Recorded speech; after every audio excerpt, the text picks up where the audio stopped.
ओम ओम श्री सद्गुरुदेव भगवान की जय। श्री राम जय राम जय जय राम।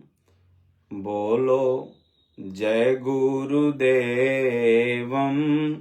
जय गुरुदेव। दीन दयाल बिरद संभारी। हरहु नाथ मम संकट भारी।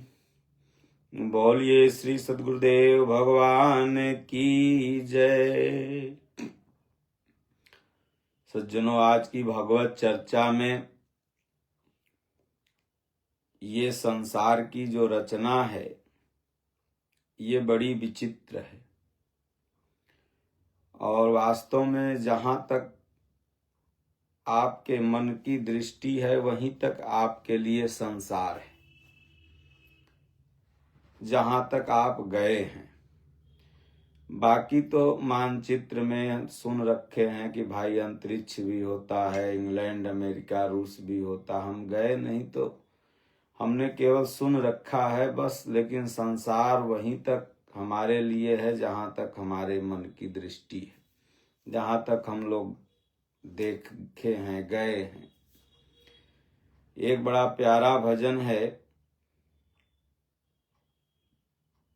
कि तूने अजब रचा भगवान, खिलौना माटी का।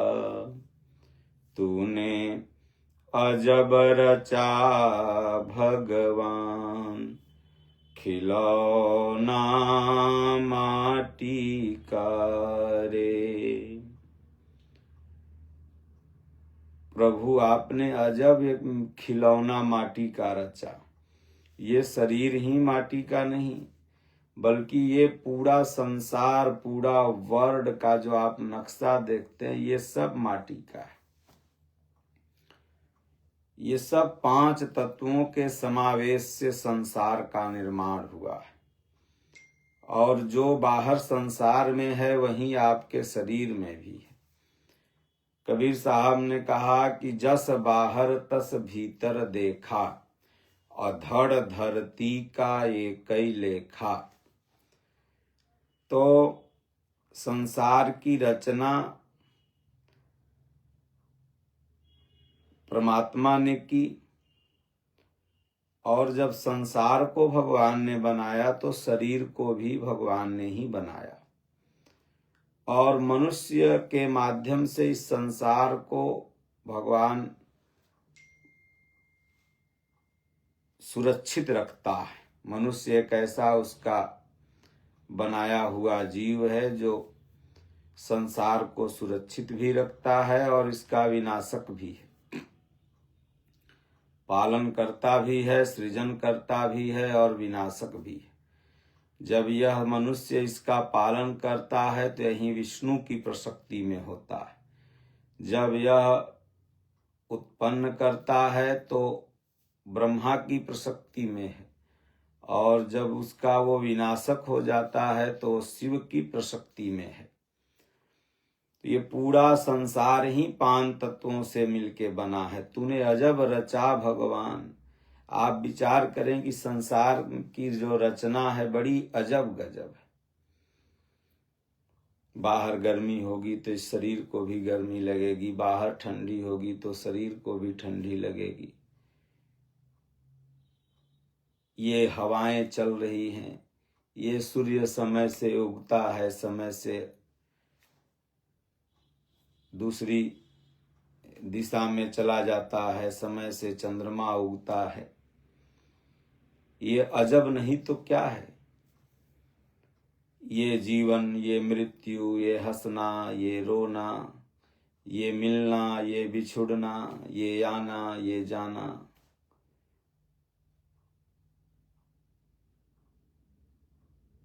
ये बड़ी गजब की इसमें व्यवस्था भगवान ने बनाई है। इसलिए तूने अजब रचा भगवान, छिति जल पावक गगन समीरा, पंच रचित अति अधम शरीरा। 5 तत्वों से इस शरीर का निर्माण हुआ है और 5 तत्वों से इस संसार का भी निर्माण हुआ है। छिति जल पावक गगन और समीर, ये बाहर संसार में भी हैं और ये हमारे आपके अंदर भी है तो ये खिलौना माटी का, लेकिन अजब है। ये दौड़ता है, चलता है, इसमें बीज बो दो तो फल उगता है, फिर एक समय पर वो पेड़ फिर सूख जाता है। ये पहाड़, ये नदियां, ये नाले, ये शरीर है तो मिट्टी का, लेकिन रन चलता है, सजीव सा प्रतीत होता है। प्रभु जब तक आप इसमें हो, ये सजीव है, आप निकल जाते हो, निर्जीव हो जाता है, इसीलिए तो अजब है। जैसे एक लोहे की पंपी सेट स्टार्ट कर दो तो खटखट खटखट, और उसमें जुड़ा क्या हुआ है, सब लोहा। खोल दो पूरे गाड़ी को तो लोहा लोहा चारों तरफ छितरा जाएगा, और उसी लोहा को फिर जोड़ दो तो वो लोहा चलने लगता है। एक पंखा है, उस पंखा को खोल दो तो खाली टीना टीना तार कुछ है, उसको जोड़ के करंट दे दो तो वही दौड़ने लगता है। उसी तरह ये शरीर, ये संसार माटी का है, लेकिन भगवान की जब इसमें चेतना है तो ये चल रहा है, ये बोल रही है। यही बोलते बोलते आदमी रुक जाता है। इसीलिए इस कवि ने कहा कि तूने अजब रचा भगवान। इससे बड़ा चमत्कार क्या हो सकता है। कोई आपके पिताजी का नाम बता देता है, आप उसको चमत्कारी समझ के उसके पास चले जाते हैं। लेकिन ये शरीर और ये संसार तो उससे बड़ा जीता जागता चमत्कार का उदाहरण है। और ये शरीर पर नीचे कहते हैं कि ये शरीर मिला क्यों। अगर ये खिलौना का, भगवान ने माटी का खिलौना रचा तो आखिर में क्यों रचा। संसार में जो भी व्यक्ति है उसके कुछ जिम्मेदारियां हैं, वो तो सब जिम्मेदारी पूरा करता है,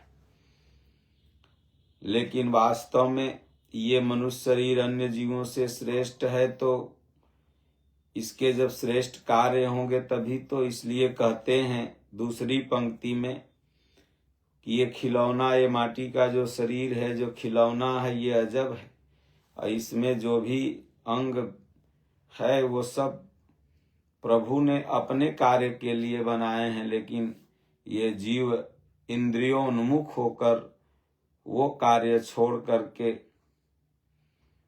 दूसरा कार्य करने लगता है। हम सब लोग संसार को जानने का प्रयत्न करते हैं, इन कान से, इन आँख से, इन बुद्धि से, लेकिन जो संसार को बनाया है उसे जानने का प्रयास हम नहीं करते। जो कि भगवान ने ये कान, ये आँख, ये नाक, ये हाथ, ये पैर, ये बुद्धि, ये विवेक, उसी को जानने के लिए दिया है। तो कहते हैं कान दिए हरि भजन सुनन को, तू मुख से करे गुणगान, खिलौना माटी का। तूने अजब रचा भगवान, खिलौना माटी का। ये कानों से जो आज गलत गलत चर्चाएं लोग सुन रहे हैं, उनका शिकवा, उनका शिकायत। कानों में गलत गलत गाना सुन रहे हैं, मुख से भगवान का गुणगान न करके किसी की बुराई, गाली, निंदा कर रहे हैं। इसीलिए तो आज समाज देखिए पशुवत होते चला जा रहा है, इंसानियत मरते हुए चली जा रही है।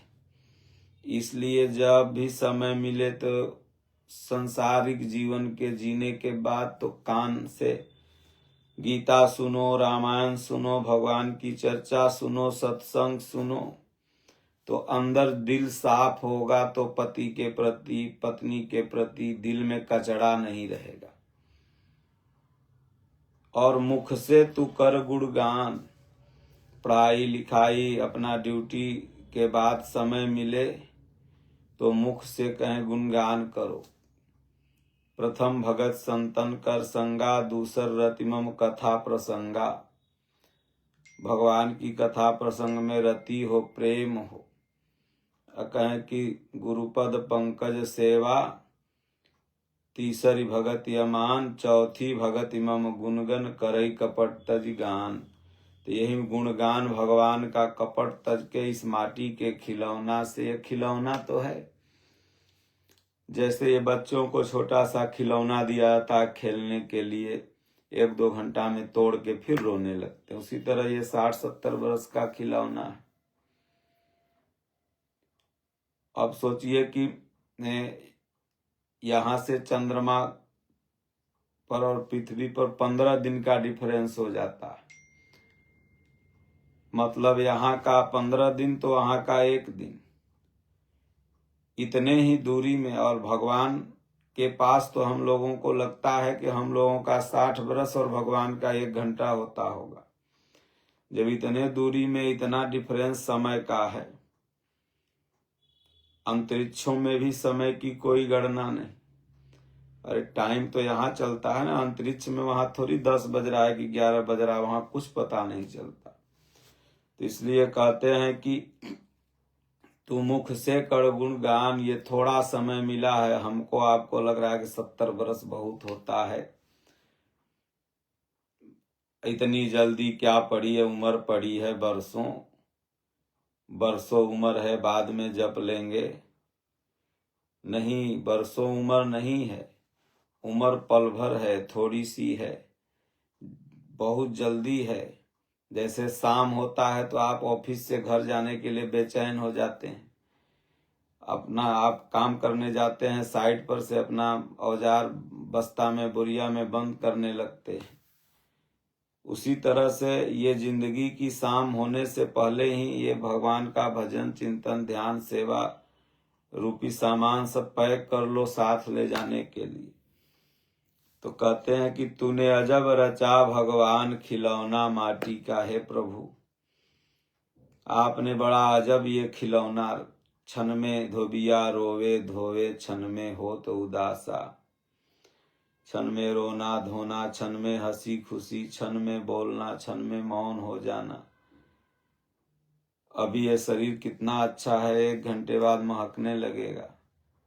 क्या भगवान ने रचा है, बुद्धि की परिकल्पना से ऊपर, बुद्धि से विचारा ही नहीं जा सकता। आगे कहते हैं, जीभ दी हरि भजन करन को, आँख करन पहचान, खिलौना माटी का तूने अजब रचा भगवान, खिलौना माटी का। जीभ दी है भजन करन को, ये जीभा मिली है। पहले बैखरी से ओम ओम ओम ओम ओम, फिर मध्यमा, फिर पश्यंती, फिर परा। भगवान का नाम जपते रहो और अपना काम भी करो।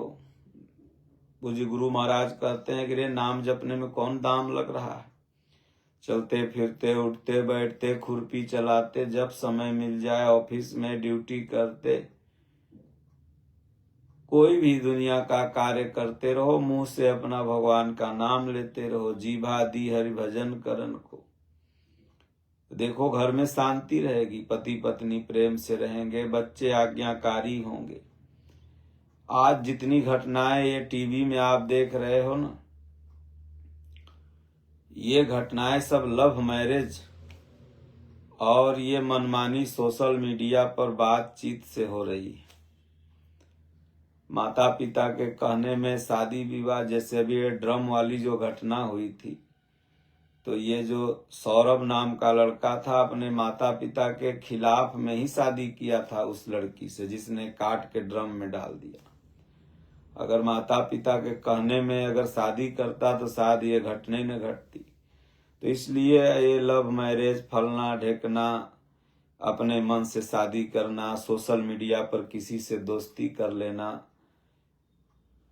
उसकी डीपी प्रोफाइल देख करके, अरे उसका अश्लील फोटो देखो, दिल उसका कितना गंदा है कि साफ है, ये देखो।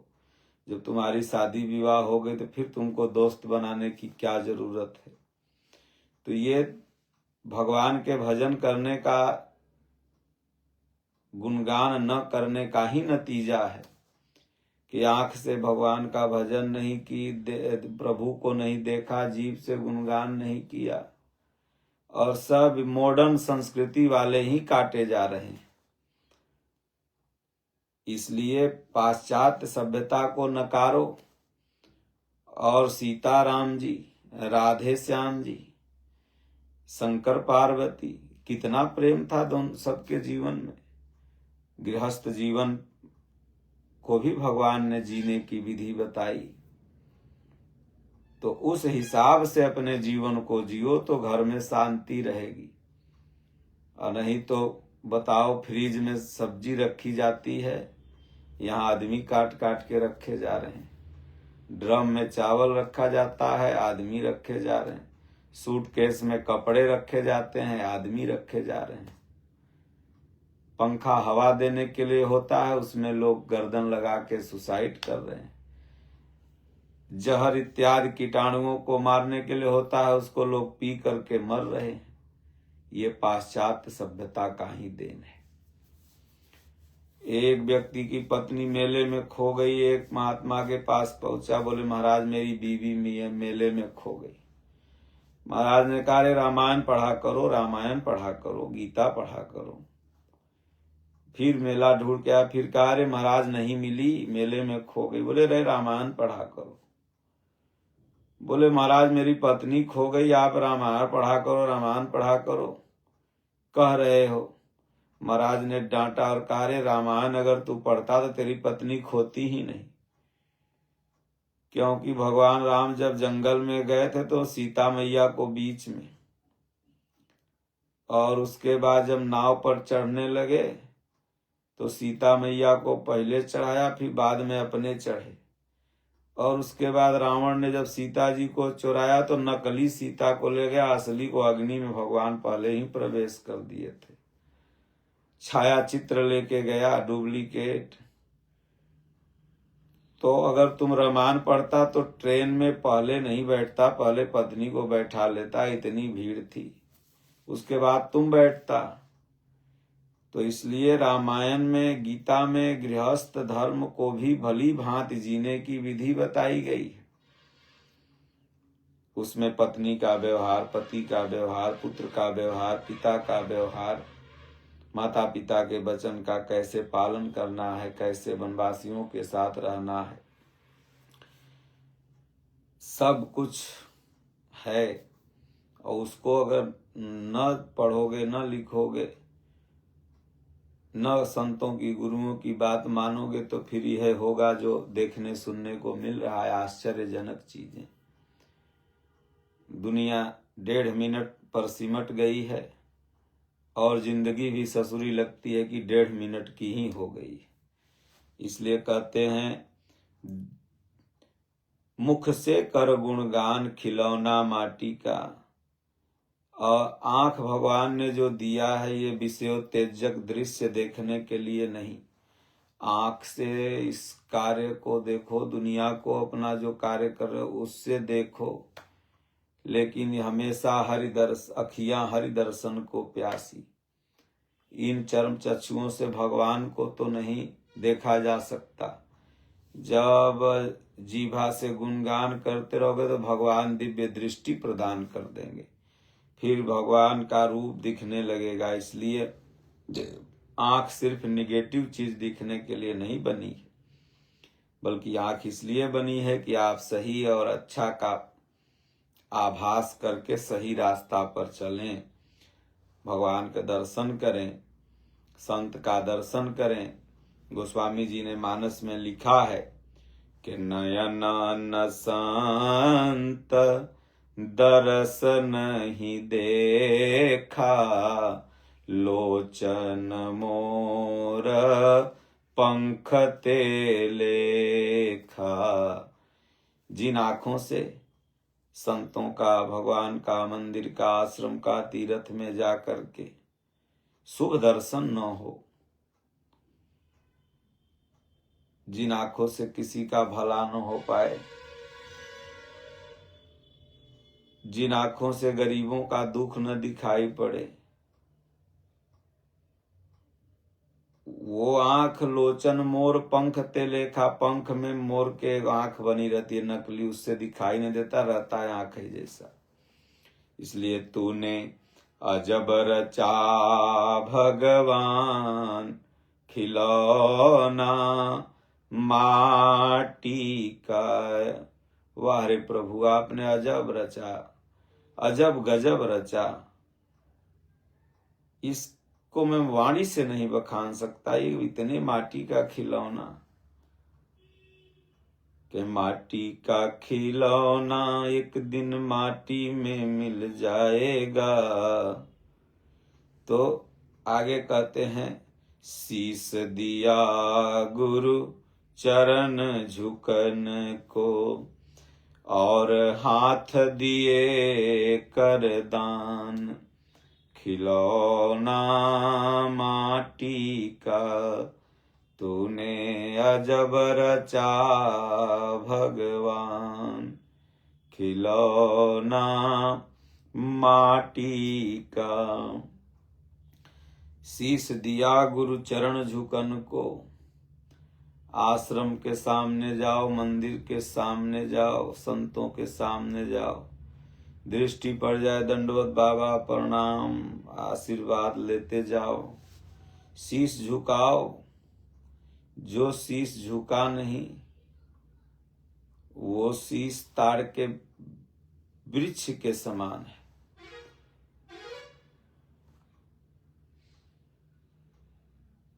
वो शीश अभिमान से खड़ा है, और इसी शीश को तो उतारना है। यह तो घर है प्रेम का, खाला का घर नाही। शीश उतारे भुई धरे, सो घर आवे माही। भगवान कहते हैं कि यह तो घर है प्रेम का। भगवान के दरबार में प्रेम चलता है, अहंकार नहीं। खाला का घर ना है, मौसी का घर नहीं है। खाला माने मौसी होता है। जैसे मौसी घर में गए, ताव से बैठ गए।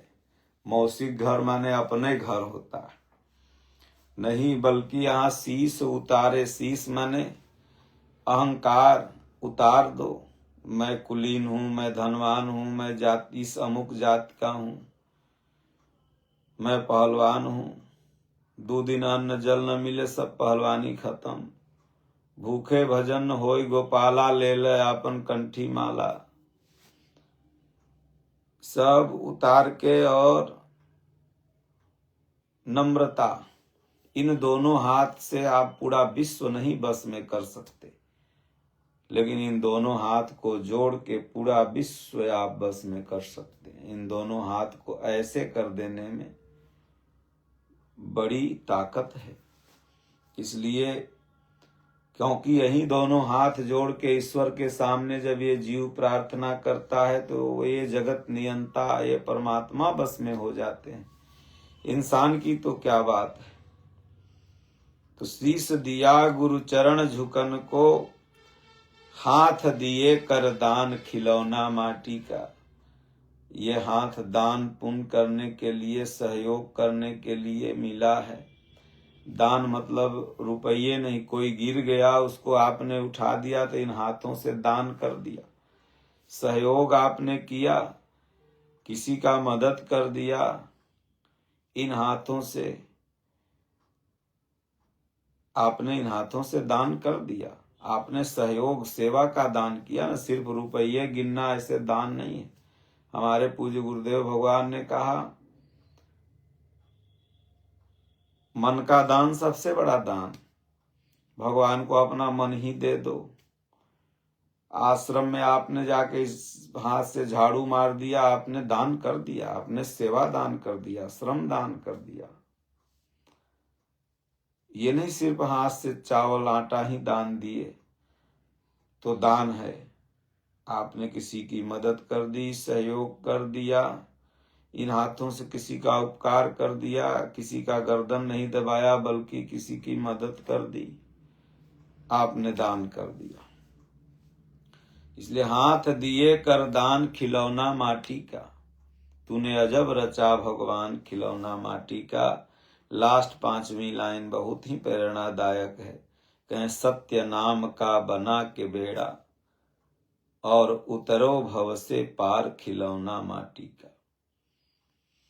ये एक शरीर ऐसी है, मनुष्य शरीर, जिससे भव से पार उतरा जा सकता है, लेकिन सत्य नाम का बना के बेड़ा। सत्य नाम क्या है? ओम ओम ओम। ये सत्य नाम का बेड़ा है। उतरो भव से पार खिलौना माटी का, तूने अजब रचा भगवान खिलौना माटी का। इसलिए अगर भव से संसार से पार उतरना है, बार बार आवागमन से मुक्ति पाना है, दादा गुरु महाराज एक घर के सामने से जाएं तो सोचें इस घर में चला जाऊं। एक दिन भगवान से पूछा, भगवान ने कहा तुम्हारा जन्म इसी घर में हुआ था। दूसरे दिन गए उस घर में, माई से पूछा, माई रोने लगी जो बैठी थी। बोली बड़ा होनहार लड़का था महाराज, कुछ ही दिन रहा चला गया। दादा गुरु महाराज ने कुछ बताया नहीं, निकल आए और मन से कहा कि रे मन, इतना भजन करूंगा कि अब किसी माँ के गर्भ में नहीं जाना होगा। न जाने कितनी माताओं को तुमने ये जीव रुलाया है। इसलिए भव से पार, संसार से पार के उतरने का नाम ही सहारा है, बेड़ा है। वो नाम है ओम ओम ओम। तो कल्याण हो जाएगा। बोलो गुरुदेव भगवान की जय, राजा रामचंद्र भगवान की जय। हरिओम। शांति शांति शांति।